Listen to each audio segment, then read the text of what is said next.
Friends, good evening. Night curries ఏం లేవు friends, అందుకే గోంగూర చట్నీ చేస్తున్నా. గోంగూర చట్నీకి కావాల్సిన పదార్థాలు: గోంగూర, టమోటా, చింతపండు అండ్ పచ్చిమిర్చి. ఓకే, అన్నీ కలిపి బౌల్లో వేసేసుకొని గ్యాస్ మీద పెట్టుకోవాలి ఫ్రెండ్స్. స్టార్టా. ఇందులో కొద్దిగా పసుపు, ఉప్పు. ఫస్ట్ వాటర్ అంతా ఇంకిపోయేంత వరకు కుక్ చేసుకోవాలి ఫ్రెండ్స్. తర్వాత వాటర్ పోసుకోవాలి. కొద్దిగా మెంతులు, కొన్ని ఆవాలు, జీలకర్ర, ఇవి దూరగా వేయించుకోవాలి ఫ్రెండ్స్.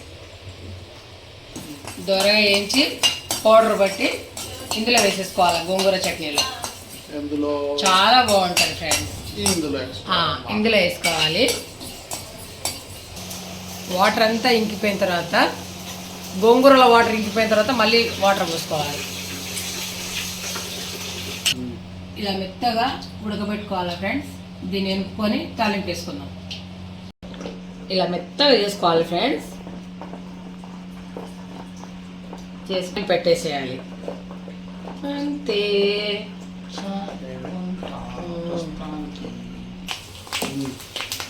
ఇలా తాలింపు వేసేసుకోవాలి.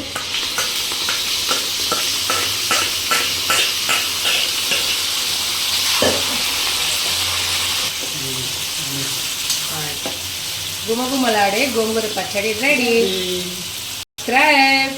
Please like and share and subscribe. Thank you friends. Thank you. Me friends కు చెప్పు అని చెప్పిన డాడీ సరే అని చెప్పాలా?